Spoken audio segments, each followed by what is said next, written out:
Hey everybody, it's Preston here, aka Godzilla Hawk, and welcome to your additional Summerslam review. I know it's a lot later doing this video, I apologized. I had to drop Brandon off at home, and then I had to do a couple things in the house before I went on this video, so I do apologize in advance for being a little bit late. I know there's a few other reviews coming out. I know Solid Monster probably just finished his. I know guys like just Alex finished his. So you could go ahead and check out their videos. I know probably TwitWow is probably shitting on that pay-per-view, like the whole Velvet Dream situation, which I'm not going to get into. So I'm going to give you my honest thoughts, my honest opinions on the show, about every match, all the little story elements, and I'll give you my overall thoughts on the pay-per-view. But Brand, I basically had the same mindset out of this pay-per-view. Just kind of give you a heads up. So without further ado, let's go and talk about SummerSlam. Let's go ahead and we'll start with the opening contest. Again, I don't count pre-show matches. They aren't part of the main card. They're not SummerSlam, so I don't include kickoff matches. So let's go ahead. We will kick off. We have Bayley versus Asuka for the SmackDown Women's Championship.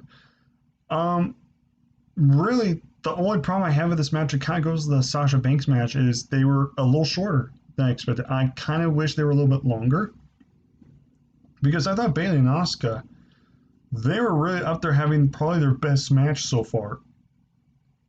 Like, I'm not exaggerating. They were going out there killing it. And I was like, holy shit, this might be their best match. But unfortunately, it just ended really short. I mean, it got decent time. It wasn't like the match was like only 6 minutes long. But that was my only gripe with that in the Sasha Banks match. I thought that they were just a little too short for me. But for what they did, I thought both Bayley and Asuka, for the time they were given, they did very well in the match. You know, a lot of new stuff from Asuka. Again, I can't remember, 'cause it's been kind of a couple of hours, so my memory's a little vague, so I apologize in advance. But, you know, they were working on submissions. There's some new spots. Asuka did kind of like that falling DT, but except she did it from the apron onto Bayley on the outside. I thought that was very cool. Sasha tried to get involved, help her out, and at the end of the day, Bayley ended up helping with distraction. Sasha ended up retaining the championship. And of course they were targeting the leg of Asuka, and that actually kind of weakened Asuka because Asuka had a title match with Sasha later on. Sasha and Bayley come back, they beat down Asuka, and they announced, of course, Asuka and Sasha would be wrestling later on in the evening. Like I said, again, it's been a couple hours, so I can't remember every single move that they did. But for what they were doing, it was going on great, and then, again, it just ended very short. I think if they would give these women, like, maybe an extra 5-6 minutes, they could have easily had their best match between the two of them, in my opinion. It was going that way. So again, I thought the opener was really good for what it was. I thought it was a very good opener. Next, we got Street Profits versus Andrade and Angel Garza for Raw Tag Team Championships. This match was way too short. I'll admit right now, Street Profits don't do it for me on the main roster. I like them on NXT, but again, that's kind of a pattern. War Raiders or War Machine, I'm calling them War Machine. War Machine was one of the biggest signings in terms of tag division, and they came on NXT. They were great. They were more like their War Machine selves. And the minute they get in the main roster, they're eating turkey legs. They're having these stupid competitive competition like basketball and shit, and having these dumb skits with ninjas, and it's fucking embarrassing. And the Street Profits went from being fun on NXT to them just being too cartoonish, too over the top, horrible jokes, horrible skits. It's a common thing, especially with a lot of tag teams. I mean, heck, all this opinion used to be AOPP. You don't remember that? Good. So it's kind of hard to take the Street Profits seriously in these type of matches. Plus, the whole tag team division is fucking garbage. Let's just be honest. I honestly think the tag team division all needs to just be on one brand. Just one brand. Because it's so limited on each brand, on each show. The match itself, again, wasn't really anything special. It felt like it was getting there and then just ended. Um, Selena actually takes a bump on the outside that causes Andrade to kind of check on Selena, which by the way, Selena stole the show with that outfit. My God. Alistair, you lucky bastard. Um, so Garza was like, well, where are you, Andrade? And he got pinned with this beautiful rotating frog splash from Montez Ford. I will say this. Montez Ford might have the best frog splash right now, if not of all time, at least one of the best frog splashes. The height he gets. What I really like about his frog splash is he literally jumps high in the air and does like a mid rotation and then plants it. It's a thing of beauty. Like I said, I think a lot of people said this. Montez Ford, if Strip Profits were going to break up, the star is Montez Ford. Easily Montez Ford is the star of the group. He's the most charismatic. He's the best talker. He's the best overall athlete. That guy can go somewhere. And those frog specials are amazing. But overall, the match was just a TV match, honestly. It was getting going, and then it just ended abruptly. Again, too short. It almost felt like it could have been on the pre-show, in my personal opinion. Next, Mandy Rose versus Sonya Deville in a no disqualification loser leaves match. Everyone probably already knows the situation. They're probably sick of hearing me about it. But I guess I'll just do a brief summary. So originally this was a hair versus hair. And I know why they changed it to this loser leaves match because unfortunately during the week, Sonya Deville had a really crazy stalker break into her home with knife and other tools. I forgot. Thank God the alarm went off and Sonya was able to leave with Mandy because Mandy was, I guess, her roommate and they were living together and they were able to leave and get the guy arrested. And Sonya was horribly traumatized and it fucking sucks because some people are going to look at fans like that going, see, all these wrestling fans are fucking creeps. Look, everyone can be a creep on social media, but when you're literally stalking somebody, anywhere, whether it's a wrestler or any type of celebrity or an athlete, when you break into their home and you're having a weapon, you've gone over the line. Being creepy on social media is stupid enough, but when you're breaking into somebody's home and having evil intentions and flat playing this for months, you're no longer just a creep.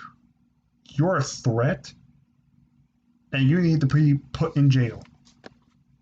And I feel so bad for Sonya. But they had the trial. She was explaining her story. The poor woman looked traumatized. Like she's never going to get over this. I don't even know if she's ever going to feel safe being home again.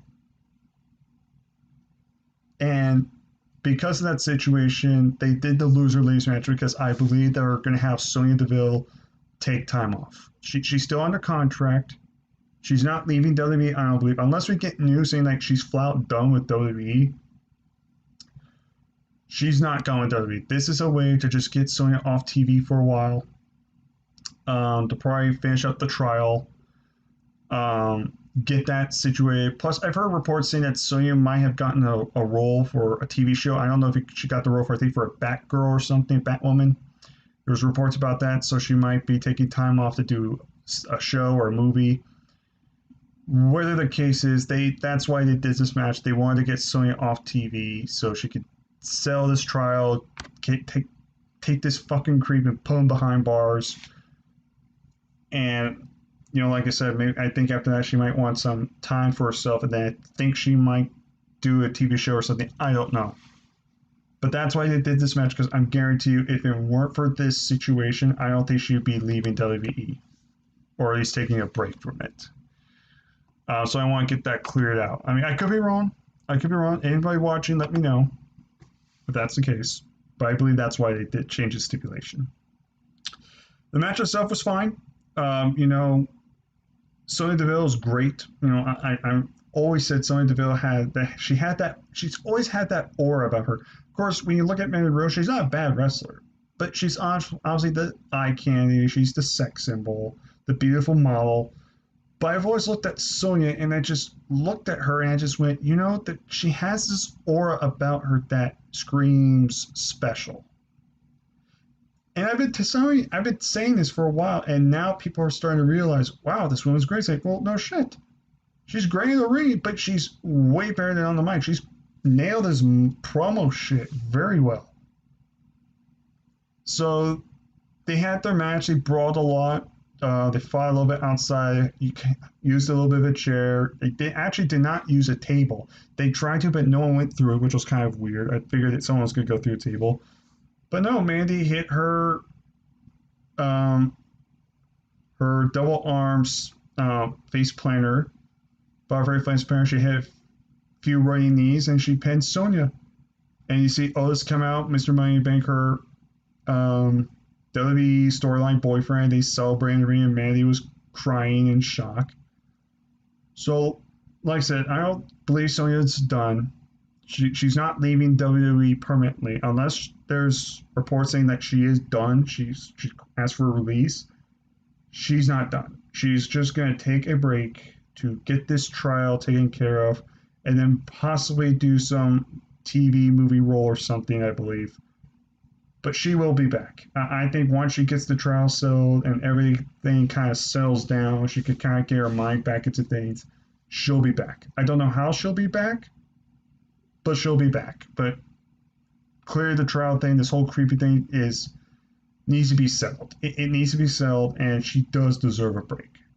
She does deserve it. After going through that kind of trauma, she needs a break from wrestling. She's not going to be herself for a while, so we need to give her a break. And you know what? After that, I can't blame her. Normally I'd be angry, it's like, oh, I don't want Sonya to leave, but if that happened to you, you would not want to come to work for a while either. You would not be in the same right mindset. You wouldn't feel comfortable going out. So that's why I believe she's gone. She's taking a break, but I guarantee you one day she will be back. And when she does, I really hope they give her a massive respect and hopefully a push for her, because she is a star in the making. Next, we got Seth Rollins versus Dominic Mysterio, the other debuting star coming into the wrestling match. This time it's a street fight. So we have Pat McAfee last night against Axel, who oppressed a lot of people. And then you have Dominic Mysterio, who's the son of Rey Mysterio, making his wrestling debut against Seth Rollins in the street fight.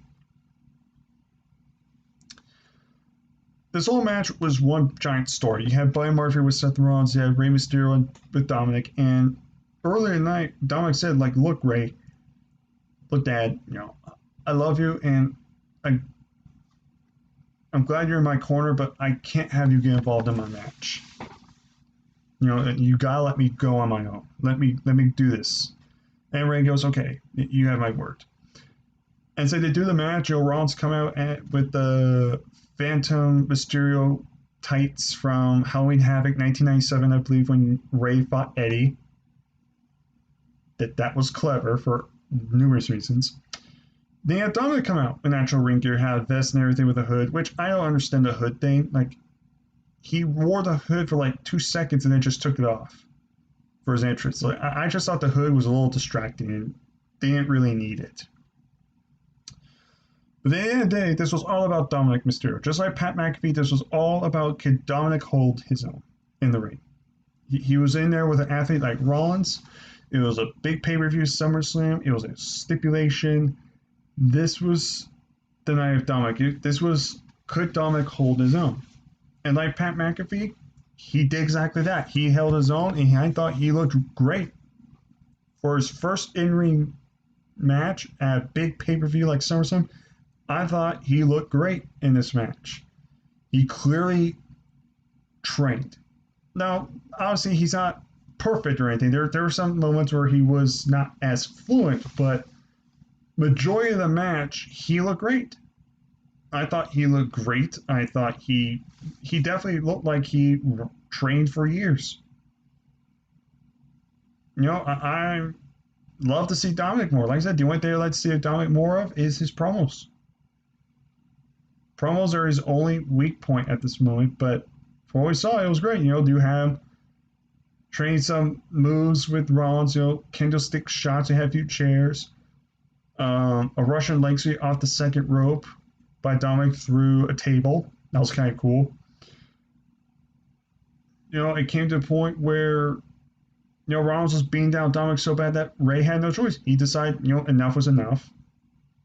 He and Buddy Murphy brawled, and Rollins got involved, and Dominic got involved, and Ray and Dominic were just getting their asses kicked. And we see Angie, yes, Rey Mysterio's wife, and Dominic's mother come out. And we see Rollins heading towards Angie while Rey Mysterio's handcuffed to the rope. And Ray can't do anything. He just has to watch as we don't know what Rollins is going to do. And Dominic thankfully came out and he attacked Rollins to defend his mother, but it was not enough. Rollins got hit with a 619, but he got his knees up for the splash. And he hit a curve stomp right in front of Ray, and Seth Rollins won the match. He won the match. Rey Mysterio uncuffs himself and he gets over to Dominic, and that's it. So some people thought Dominic should have won this match, and I can understand why. It was his debut, it's part of the storyline, but at the same time, having Rollins win also gets him more heel heat. Now I'm going to make a prediction here, and I think Saw Monster himself, I think Jason himself made this suggestion as well. He's probably going to make this suggestion. We got Payback coming up. And there's a few matches I'm going to predict right now, later going forward, later down the card, what I think is going to happen. But at Payback, I can see them doing a tag team match with Ray and Dominic versus Rollins and Buddy Murphy, because Ray has said he really wants that tag team match with Dominic. He wants to tag with his son. And like I said, Ray lost. We had Dominic losing. And at this point, we don't know what's going on with Austin Theory. AOP's out still with an injury. Rollins and Murphy are great athletes, and I'm a huge supporter of Buddy Murphy. So at Payback, the pay-per-view name is also very fitting. So why not do Mysterio and Dominic versus Rollins and Murphy in a tag team match? I think that's probably what they'll do. It makes sense for storyline, and it's a fitting pay-per-view name for the storyline. Mysterio and Dominic want Payback against Rollins and Murphy. I think it just makes sense. It's a big marquee match. Dominic did not, embarrass himself. Plus, he won't have to wrestle as much with having Ray in the ring now. So he can take some breaths and take some breathers. But at the end of the day, Ray has said he wanted that tag team match with Dominic. He's always wanted that match, that tag match with Dominic. And I think at Payback, I think that's what they're going to do. I think it's going to be Dominic and Ray versus Rollins and Murphy at Payback. It's a big marquee match. It makes a lot of sense. There's a story behind it. I mean, why not? I don't see a problem with that, unless you're going to do the tag team match maybe after Payback, whatever that next pay-per-view is. But I would just do that match at Payback. I don't see a problem with that in my eyes.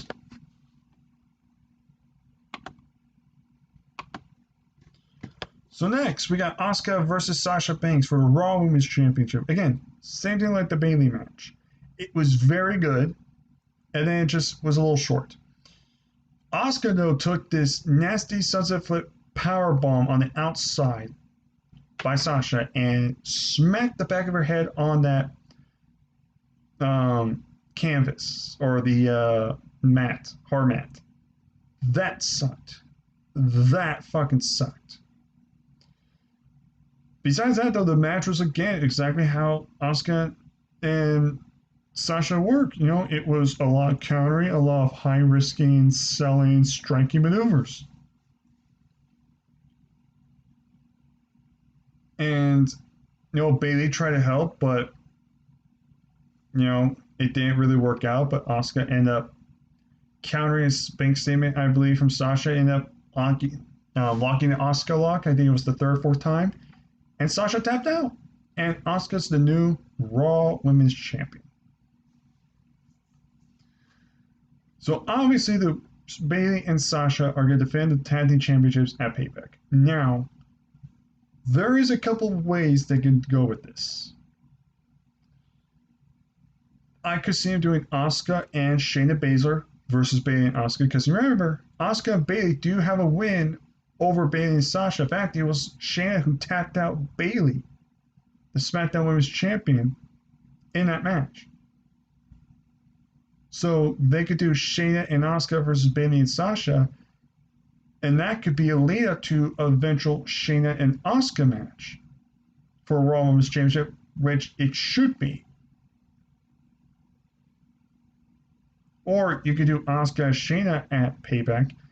And here's a match that would be more interesting for me personally.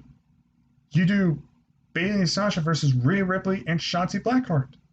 Rhea and Shotzi got a tag team win on NXT. I know they've only had one match, but so is Asuka and Shayna. Now, storyline-wise, it would probably make more sense to put Shayna and Asuka in there.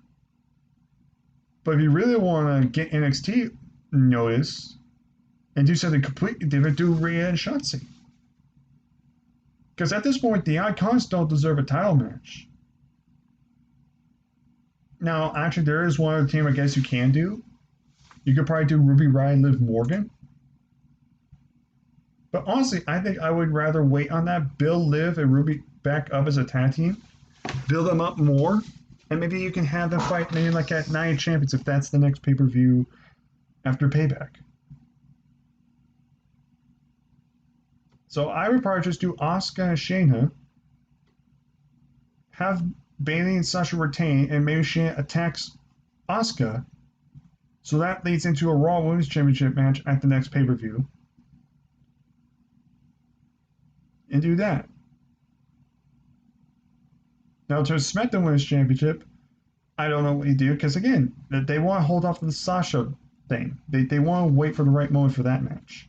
Because we know Sasha and Bayley is going to happen. It's going to happen for the SmackDown Women's Championship. But maybe at the next pay-per-view, you do Liv and Ruby Riott for the women's tag team titles against Sasha and Bayley. There's a suggestion right there. But again, we have to wait and see what happens. I think I'm pretty close on that. Kind of wild predictions, but really think about it, storyline-wise, it makes a lot of sense. But next, we got Drew McIntyre versus Randy Orton for the WWE Championship. I think everybody had Randy Orton penciled in to win this match. Everybody had that feeling that somehow Orton might walk out WWE Champion.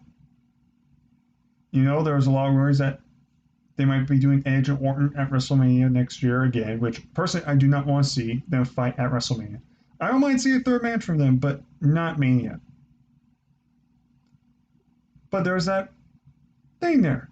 And like we said, a lot of people say, like, if Drew McIntyre won, who's left for him to fight? Well, the way how they finish it, there's a few ways they can do this. Now, especially there's a new opponent, potential opponent for McIntyre on Raw, and I'll get to that in a minute. So they have this match, and it's a very smooth fight. That's basically what this match was. It was nothing high-paced. It was basically exactly what I thought it was going to be. Hard-hitting, big power moves, a lot of countering. And what I like about this match was the ending.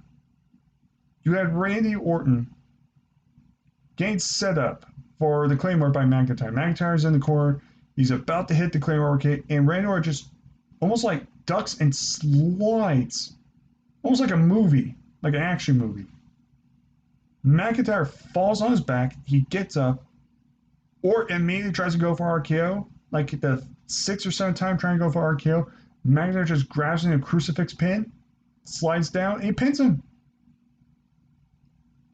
McIntyre beat Orton.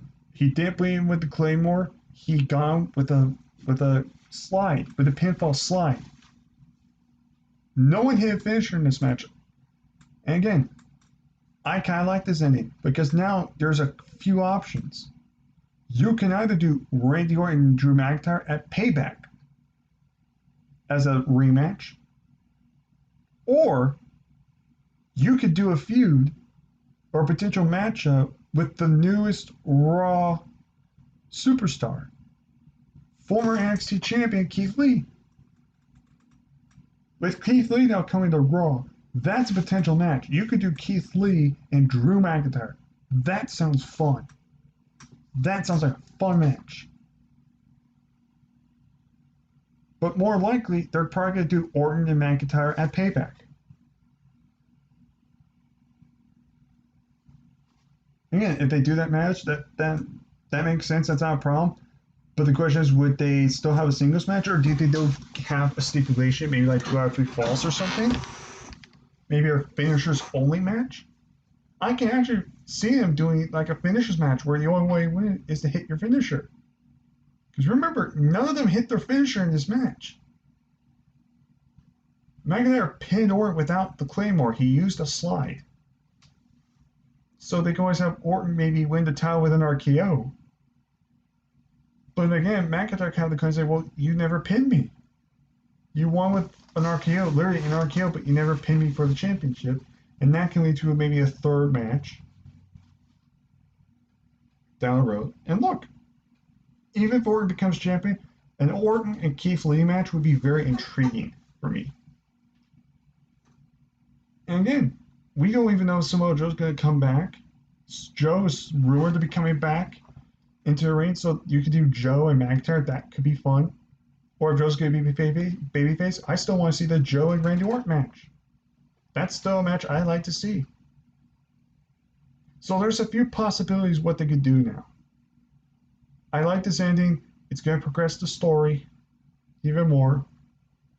Well, I liked it. I'm glad McIntyre retained the championship because it's too soon for McIntyre still to me. And Orton to me is just not the right guy for me. But you may never know. You may never know what will happen. Unless I don't even know when this next draft is happening.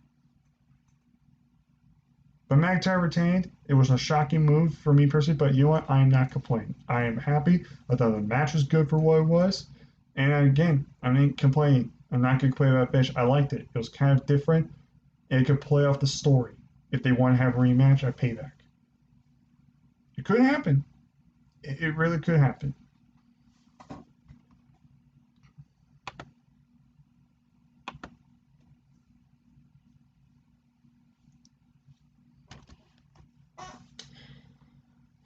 Next match, the main event.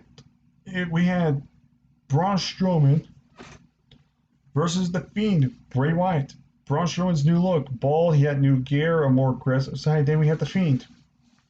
This was the 1-year anniversary at the same event where The Fiend debuted. And this time he was in the main event. Last year he was in the co-main event with Finn Balor in a 2-minute squash.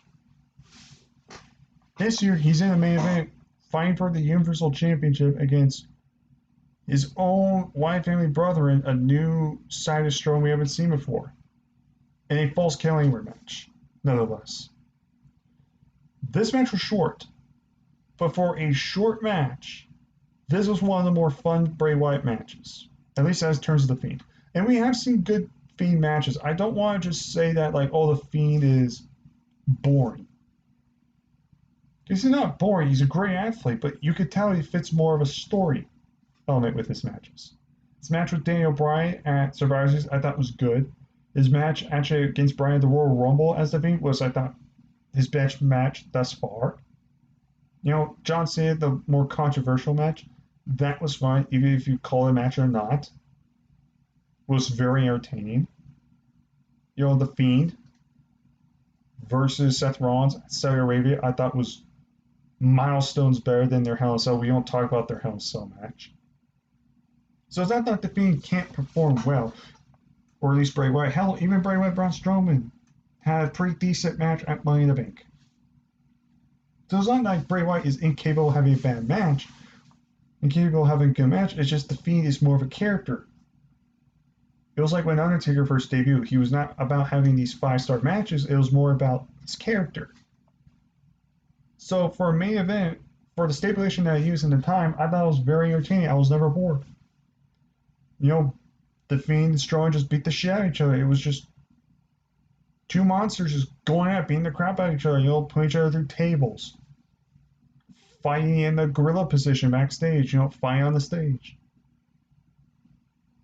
beating each other up, just fighting. It was just pure chaos. And towards the end of the match, you see Braun Strowman getting box cutters, and he starts cutting the canvas to expose the wooden planks. And Bray Wyatt countered into a Uranagi,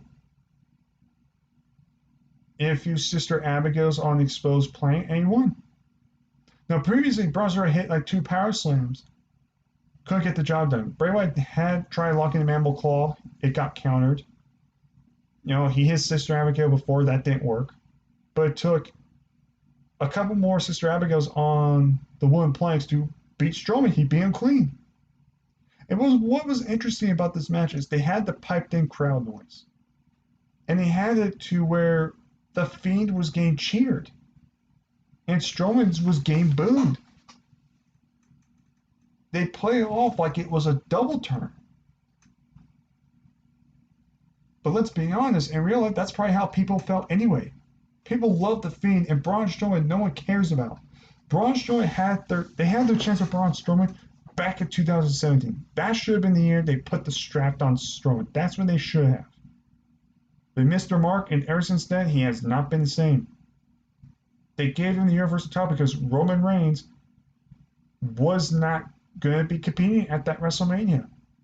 That's the only reason Braun Strowman was champion. Otherwise, I don't think Strowman would have ever been Universal Champion. Which is kind of ironic because after Bray Wyatt won the match, he won fair and square. He wins his 3rd World Championship. Out of nowhere, we see something black coming out, spearing the Fiend Bray Wyatt out of nowhere. Literally, like maybe 10 seconds after Bray Wyatt won the championship, bam, spear. And it's Roman Reigns. Roman Reigns has returned. And by the way, he looks like he's lost weight, which is a good thing. But he comes out and he attacks the Fiend. But there's something about Roman. He's different. He goes to Strowman. He spears Strowman. He starts wailing him with the chair, and he starts shit-talking Strowman. Telling him, I made you. You are nothing. I made you. You are nothing. You are nobody. You're just some big giant. I'm the one that made you. Very heelish. And I'm thinking to myself, what? He goes to Bray Wyatt. Tells him, you're nothing more but a freaking clown costume. You ain't nobody. You're a clown. Spears Bray Wyatt a few more times. And at this point, my mind thinking, oh my God, is Otis going to come out cashing Money in the Bank? We did not expect Roman Reigns coming out after this match. The whole tagline was, you'll never see it coming. When Roman Reigns came out, that was shocking enough, but the fact that he beat down Bray Wyatt and Strowman had me thinking, oh my God, Otis might actually come out with the briefcase. And he might actually win the Universal Championship. That would have been the icing on the cake for you never saw it coming. But Otis never came out. Instead, Roman held up the Universal Championship, had this almost like smug look on his face. His t-shirt said, wreck everyone and leave. This is a different Roman Reigns we have not seen. Is this a Roman Reigns heel turn finally? Is this a Roman Reigns heel turn that everybody's been clamoring for since 2015? Because Roman Reigns did not come out looking like a badass babyface. He came out looking like a desperate, badass, monstrous heel. He was shit-talking Braun Strowman. He was shit-talking Bray Wyatt. He beat them down after match. It's not like Roman Reigns went to the Fiend face-to-face and said, I'm your next challenger. He attacked Bray from right behind him. He attacked Strowman after he just lost the championship and he shit-talked them. It had smug looks on his. He had smug look on his face. Roman Reigns acted like a total heel. Again, we always keep saying Roman Reigns should be heel. Roman Reigns is heel. But what was interesting is they had, if you listen carefully, it looked like they had the fans pipe, the audience, the fans piped in boos. They had piped in fan boos for Roman. So it makes it look like Bray Wyatt's now officially almost like a tweener, babyface tweener. Strowman looks like he's probably a heel, like a more aggressive heel. But Roman Reigns seems like a full-blown heel. I don't know what's going on. We'll have to wait until SmackDown. We have to wait until SmackDown what happens because I don't know what's going to happen. I don't know if this is a heel turn or not, but it certainly sounded like it.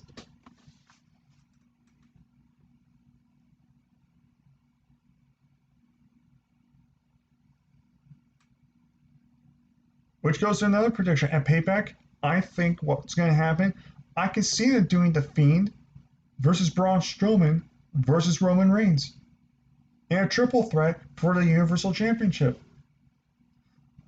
Strowman wants a rematch for the championship that he lost, but yet Roman, remember Roman was supposed to be fighting Goldberg for the Universal Championship until he wasn't able to compete.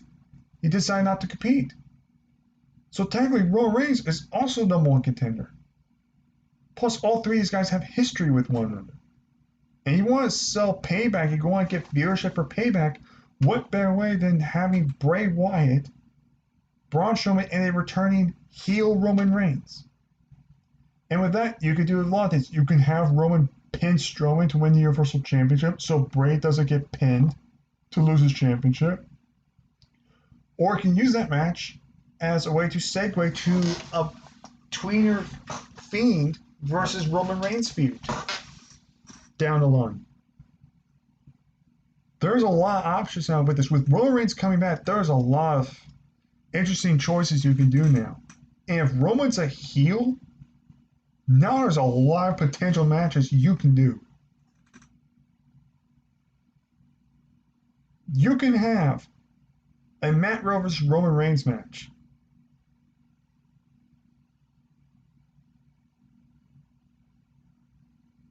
So with Roman Reigns, if Roman Reigns is a heel, I think that's a smart move. And Brian actually suggested this, and this might be very off-key, but his shirt says wreck everyone and leave. What's somebody else that you know that has been wrecking stuff? Whether that's people or equipment or anything. Retribution. Brian had this idea. Just throwing this out there. What if Roman Reigns was the leader of Retribution? You want to get Retribution over as a serious threat? Why not have a heel Roman Reigns leading the group? You want to get Retribution over as this legit top heel faction as a serious threat? Why not have Roman Reigns, a heel Roman Reigns, being the leader and being behind everything?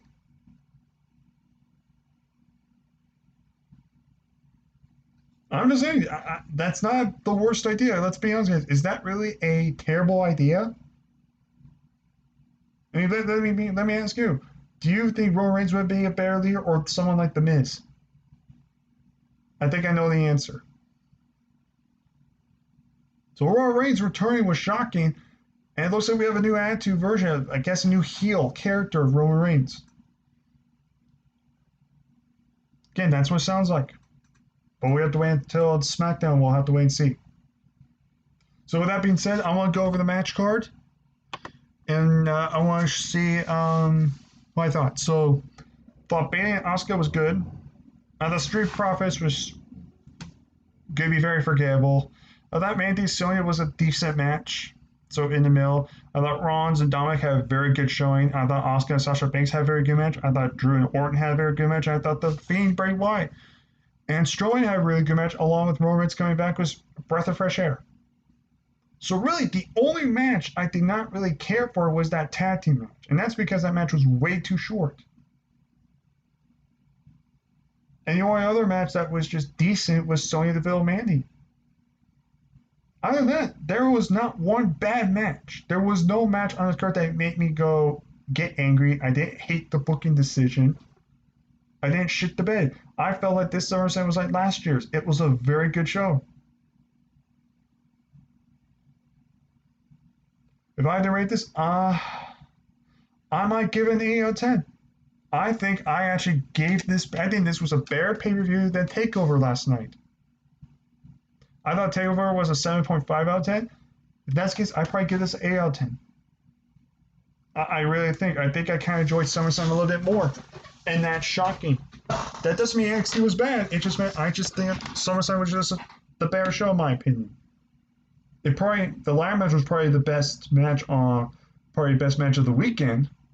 But in terms of SummerSlam, I enjoyed it a lot more. I thoroughly enjoyed it a lot more.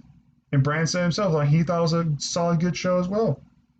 I think I'm going to give this pay-per-view an 8 out of 10. So, WWE main roster. Since Royal Rumble, your best pay-per-view thus far. That's good. Now, if you could stay on the right track, the rest of 2020 in terms of pay-per-views might actually be good. Just keep booking smartly and well. But like I said, I enjoyed this pay-per-view. I thought it was very good. I'm not going to lie. So with that being said, unfortunately, we don't really have any viewership. I guess it's been a while. Or people are just kind of sleeping. I know it's a little late. Gotta catch up a lot of Song Monster stuff. I still have yet to listen to the Song Monster sound off. So I gotta listen to that. But with that being said, I'm gonna go ahead and end this off. So comment down below to give me your thoughts. What did you think about SummerSlam this year? Did you like it? Did you hate it? What score would you give it? What was your match of the night, personally? Other than that, all I can say is take care of my peeps. Have a good night. And I might see you guys probably next weekend. I might do a Q&A. We'll see what happens. Depends how many people show up. Maybe I'll try to do a Q&A a little earlier, so maybe I'll get some more viewership, but maybe I'll do a Q&A this week. And in terms of next reviews, I'll try to do New Japan Summer Struggle review. And then you'll see a Payback review later on next week, more likely.